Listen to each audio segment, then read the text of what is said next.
All right, guys, you're welcome right back to Africa Business Radios, and our guest is already in with us. Okay, so real quick, guys, we have Nnanke Essien with us, and we'll be talking the business consequences of excessive work. Now, Nnanke Essien is lead consultant, Sisa HR professional. Fantastic stuff. Good to have you on the show with us, Nnanke. How are you doing? Happy Workers' Day. Yes, thank you. I hope you are resting. Well, we'll try our best, especially life in Lagos has you always almost working, so, but we just have to find time to rest whenever we can. All right, great to be here. So absolutely, yes, we get the conversation on the road. So first, I want to talk about balancing work and then balancing life, right? There's so much to do from Monday to Friday, and with the way work is set up for a lot of people, you most times cannot even finish what you have to do at the office. So you have to take work home, and you're taking work home, you're getting into hours of traffic, and when you get back home, you have to finish stuff before you have your dinner, take a shower, get some rest, and you have to be up very early again the following day.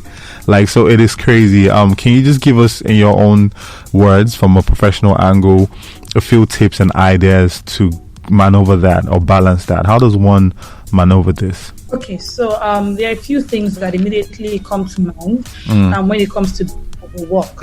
Right. Okay.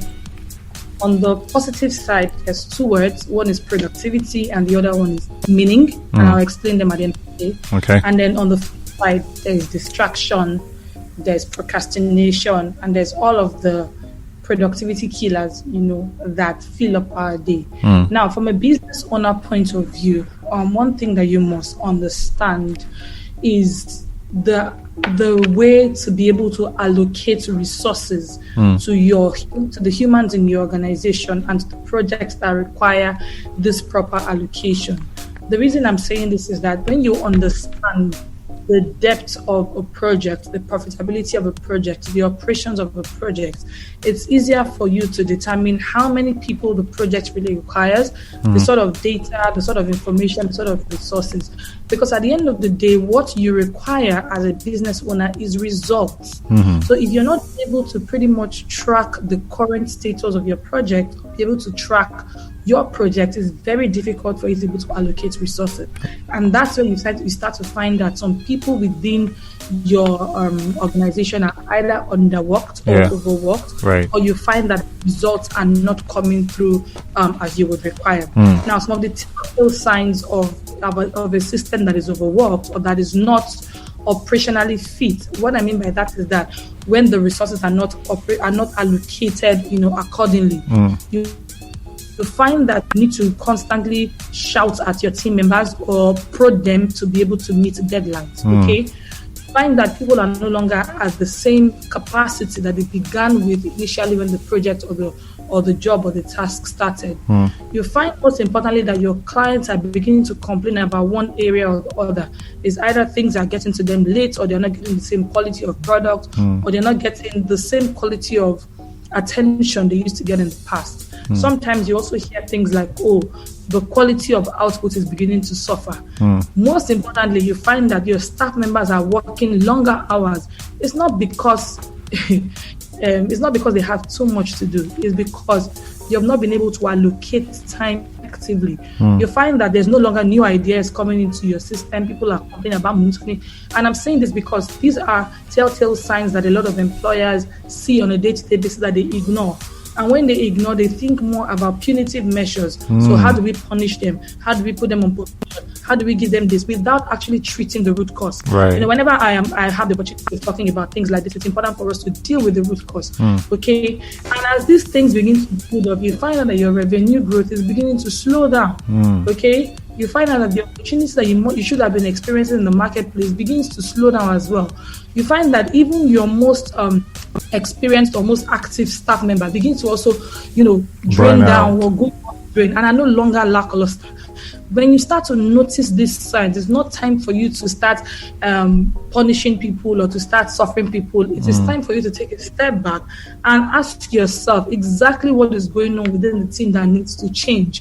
Because the ultimate truth is that whether these people come and go, your business still remains. And if your business still remains, it means that you're still there to serve a certain set of clients or customers. And so if you do not pay attention to these things, you find out that at the end of the day, these people will go back to another competitor who is more flexible or who is more available to get things done. So at the time that you start to notice that people are overloaded with work, you must do what I call a new set of job profiling. And this is on the part of the employer. Right. I will come to the employees. Soon.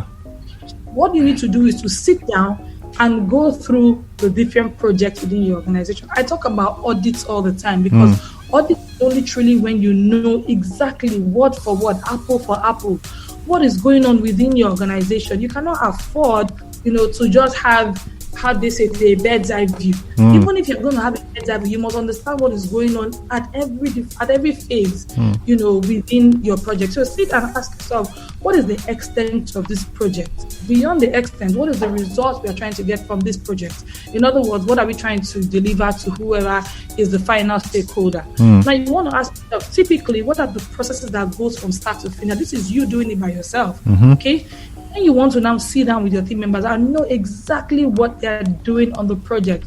Most of the time, you find that the reason we take work home or the reason why we spend so much more time on the task is because we don't have tangible grasps of what we are doing on a day-to-day basis. We know we are doing work. We know we are coming to work. But we cannot hold it and say this is what we are doing tangibly. Right. And so as an employer, you must be able to ask team members what they are doing tangibly to support the end result. Remember, I talked about the end result. Yes. If I, as an employee, does not understand the end result, and I do not understand how important I am towards getting to the end of the result, trust me, I won't be connected to that project. It's as simple as that. But a lot of employers still do not have that patience to do that because they're like, we need to get things done. If you're not ready, there are other people in the market looking for a job. That's not the way to approach it. Because the ultimate thing you want is result. Result, yes. So you get through and you ask yourself that question as to say, okay, what exactly are you doing start to finish in this project? So you ask that across board.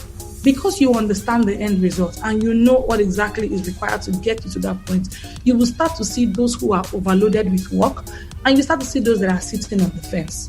Okay? Now, another thing you want to do in that process, as mundane as this may sound, you want to ask your team members, of this work you do, which one do you truly enjoy?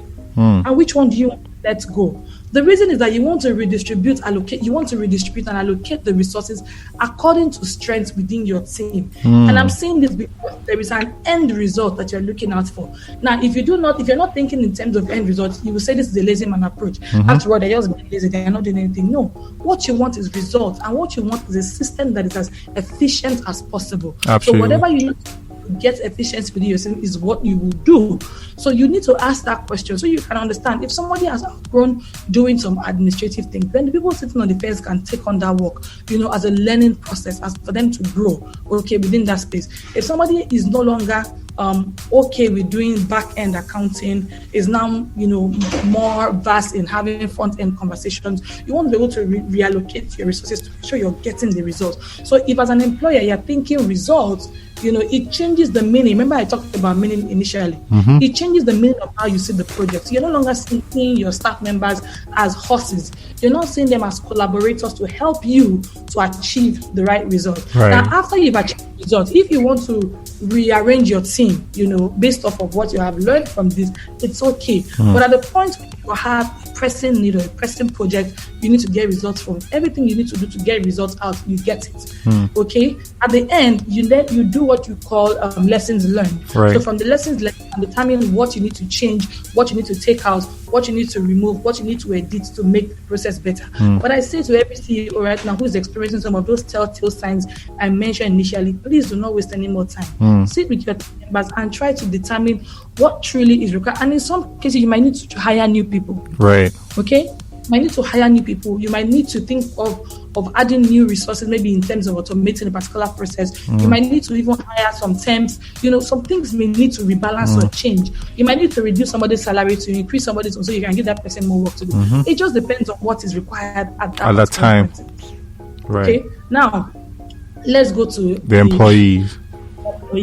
Right. Okay. So there's a school of thought in the marketplace right now for a lot of people who are in the market, who are in the job space. Permit me to use some pidgin English in this space. So people just feel that work is suffer.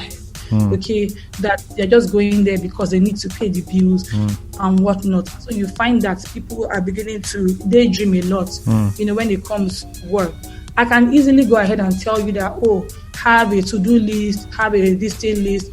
That's good, but that's not going to solve the problem. Because again, like I said, there's a root cause issue that is stopping you from being productive within the hours that are allocated for you. And that's what I mean by changing the meaning of what work actually means for you.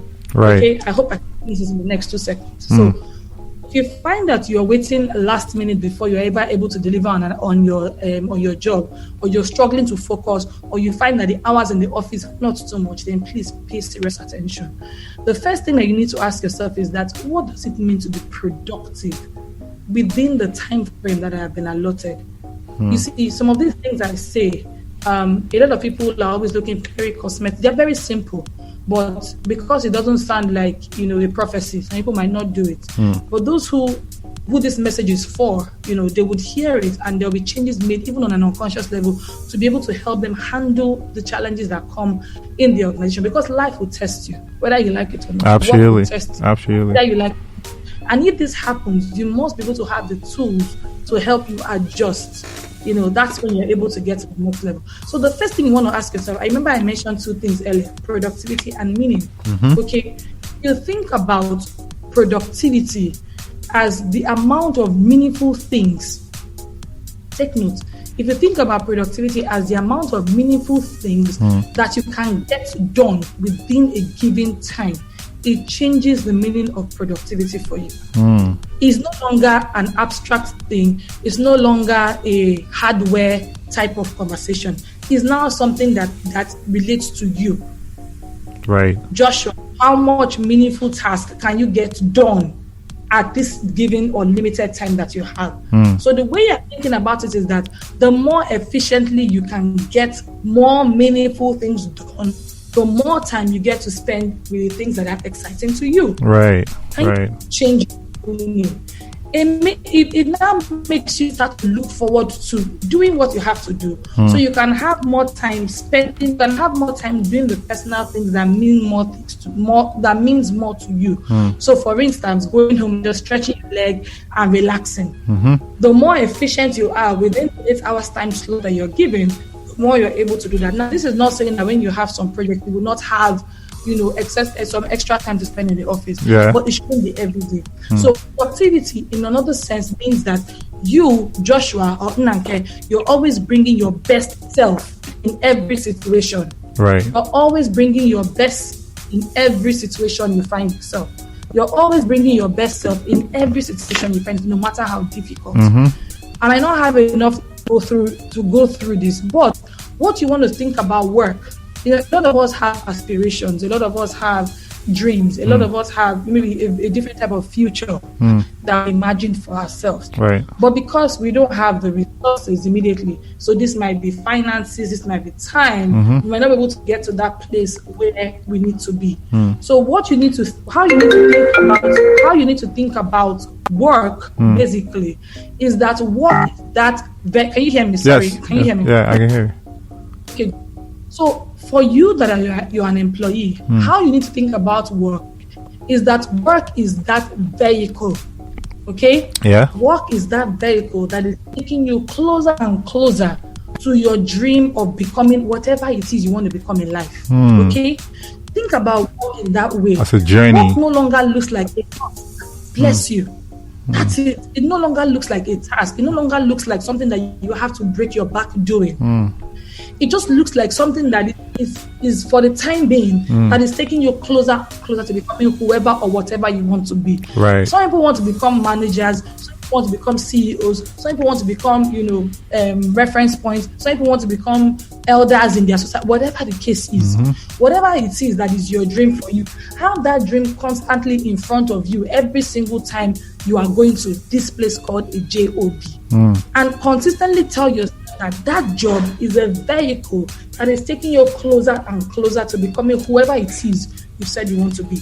Now, bearing that in mind, how will you now face your job? You will face your job with diligence. Absolutely. I want to assume you will face your job with less resentment, less frustration, less anger.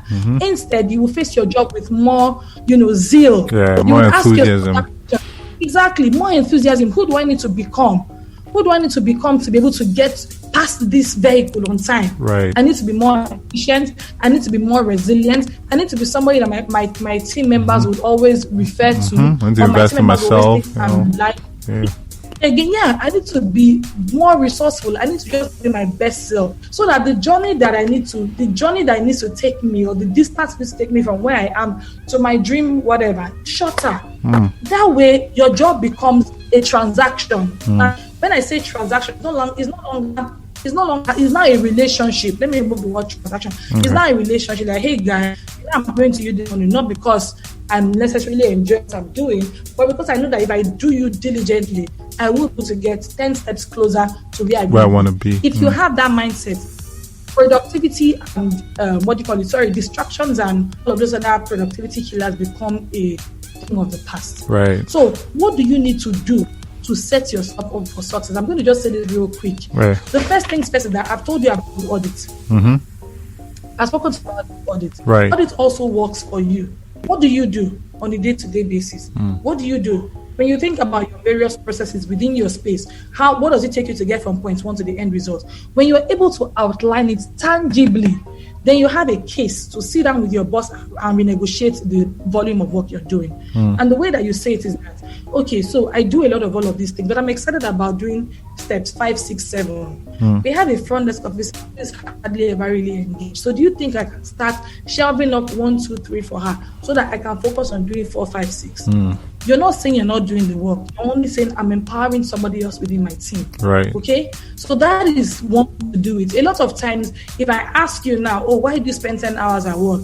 The honest truth is that half the time you cannot say exactly hour for hour what is keeping you busy. You just know you're busy. And it happens to me as well. Until I take a step back and ask myself, oh wow, code is really keeping me busy. And if I'm able to do that, I can say, okay, I can give my assistant this to do. While I focus on doing X, Y, Z. Right. So that way I can save some time for my time. Now, another thing is that you need to be able to set yourself up for success on your job.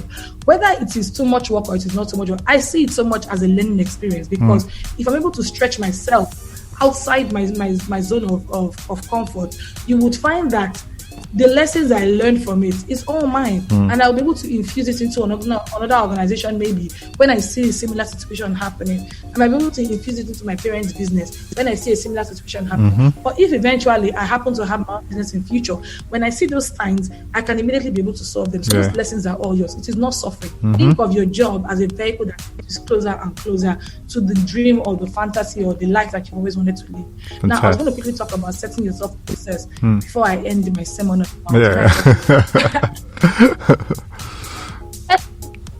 need to seriously have a vision or a picture or a statement of that life, that future you want to have. Now, this does not mean that it has to be something unreal, if you know what I mean. It has to be something that comes from you. It might just be that in the next 10 years, these are the kind of relationships you want to have. I want to be sitting there talking to somebody like Joshua, or sitting there talking to somebody like Bill Gates, or sitting there talking to. I want to have those kind of relationships that I can just refer to at any time.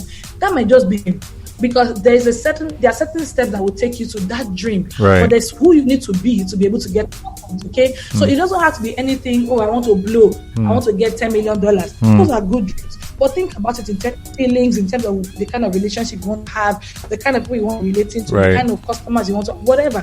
Think about it in that way. And consistently take some time before you even start your day to meditate. Doing that alone, it just centers your life, centers your being. Meditate, and I'm fantastic. I'm telling you, time is going, we are rushing, we will miss the bus, we forget it. But if you know that really the future you have for yourself is is worthy of you being present, my dear, you just need to take some time and think through, that entire, just even if it's 5 minutes, you would find yourself being excited about going into the day. Now, when you get on the bus, going to work, instead of following the conductor to smell, or following him to argue over change, or listening to some mindless or needless conversations in the bus, plug in something into your ear. I mean, I was doing my nails on Saturday, and I was listening to a book called Ikigai. It's a Japanese book on healthy living. Right. I just plugged it into. There's a lot of conversation going on in the salon, but I just knew that time was for me. So I plugged it in and I just kept listening. I learned so much about, handling your time, managing yourself and whatnot. It was such a beautiful period to be in. Do you understand what I'm trying to say? So do that. When you do the office in the morning, I'm not saying just close your eyes to everybody. No. Take some time to greet your friends, ask them about their weekend, whatever. But do that for only 3 minutes because your time is your money. Because you're working closer and closer in that vehicle that will take you towards your dream. So you cannot be unnecessarily wasting too much time. Now, for the rest of the day, try and be scarce. And the only way you can be scarce is pretty much is pretty much if you begin to know how to block your hours. Right. So block your hours, possibly block hours into 2 hours. So you can start with the first 2 hours, do meaningful work. Remember our definition of productivity. Do meaningful work for that 2 hours. Then give yourself a 5 minutes break to stretch, walk to the kitchen, drink some water, say hi to your friends again, come back to your desk. What I'm saying is that you must put yourself on a time leash. Right. Now you can another hour, maybe another 1 hour, 30 minutes. And then you can tell yourself that after that time, I will take 30 minutes for lunch and social media binge. Okay? You've already done 3 hours, 30 minutes of meaningful work. Right. Without distraction, without the notifications on your phone, because you know that after that time, I will have extra 30 minutes to stretch my leg and do whatnot. Now, in between that time, your bosses might be very overzealous and come and say, oh, Joshua, you need to do XYZ work, and bring you 10 extra work to do. You know what you do at that time? That is the way you can negotiate your hours, okay? What you can simply say that, oh, thank you so much, Mr. Let me see, his name is Somi or Soji. Thank you, Mr. Soji. Oh, thank you. What exactly you want me to do? He tells you, so I want you to do XYZ, blah, blah, blah. Say, okay, noted. You see, so please, I want to say something. What? All right, so you know what? I'm currently working on, let me say, payroll, and I'll be done in about 45 minutes. Is it okay if I start this work at that time, or do you want me to do it right now? Because you have given him a definite time when you will start, most likely he will say, oh, no, do it at that in 45 minutes. But if he says, no, I need it now, you let him know that, you know what, I'm going to take a pause on payroll. Of course, this is about, I think this is, see the way I'm saying it, I think it's like 9:57 p.m. So I'm just going to stop this one, 9:57. I'll do this one and I'll come back to it in a few moments. Now, what you're doing to yourself is that you're creating a timestamp in your head so that you don't forget where it is you are. Because when you forget what you're doing, the amount of time it takes you to reboot and come back, you will just, and can you see how you're saving yourself hours within the day to do meaningful work? Yes, productive work, absolutely. To-do list though. I've not said it to you. You can decide for yourself if you want to have a task to finish within those 2 hours, and you finish it in that 2 hours and rest. Okay? Now, at the end of the day, if you're scarce, if you've taken off, deliberately turned off notifications on your phone, giving yourself some break time, blocking your hours in the way I've said, trying to negotiate when extra work comes, and ensuring that you have reminders in your office that remind you of the need to present your best self always. Guess what? At the end of the day, when you do an audit of your day, you will find that your habits are beginning to change. It might not be easy at first, but if you keep at it, you will find that, okay, I can adjust in this space a little bit. So I spent a bit more playing. I spent a bit more time doing this. I need to be able to adjust this area so that I can get this level of success, blah, blah, blah. By the time you do all of that, you start to figure out that your time is becoming more and more controlled. Yes. And because the time is controlled, you save 5 minutes from unnecessary chatting, 5 minutes from unnecessary binging on social media, 5 minutes from being in every conversation, 5 minutes from every time you go to the toilet and look at your phone for 10 hours, 5 minutes or takes mirror selfies. Add those 5 minutes. Yes, if you add 5 minutes in a day or in a month, you find how many hours you're saving yourself. Right. And will you be taking work home all the time? The answer is truly no. So it's really about you changing the meaning of what your current vehicle is to you. Right. If you look at it as a job, just over broke, that's fine. if you look at it as a vehicle taking you towards where you intend to be, that's it's a paradigm shift on its own. And once you have that paradigm shift, you find that you're able to literally approach it with more dexterity, efficiency, resilience, and you will have some off days, no doubt. Absolutely. But if you have your off days, those reminders on your screen, those reminders in your office, the reminder of the definition of productivity will always come back to say, guy, let's get up. And most importantly, be accountable. Have your friends around you, have your colleagues who are on the same journey with you, have people around you who can, hit your head from the top, give you that push. That will help you. Right. Because all of this is to help you get towards your best self. So it's not really about saying, oh, my boss wants to kill me with work. It's how can I ensure that this journey I'm being on, I can make it more efficient and I can make it better and bigger and, Absolutely. I think that's what the initiative. Oh, fantastic. Wow, you just finished right on the 10-hour mark, because this is literally where we close it out. So that was really, really great. Very deep, very, very explicit, and very easy to understand. Thank you so much, Nnanke Essien. It's a fantastic conversation with you. Absolutely enjoyed that one. And I'm sure that everybody listening had so much to learn. I mean, you touched on both sides.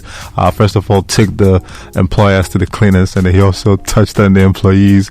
I think that's fantastic stuff. Thank you so much. Thank you so much. Thank you. All right, then.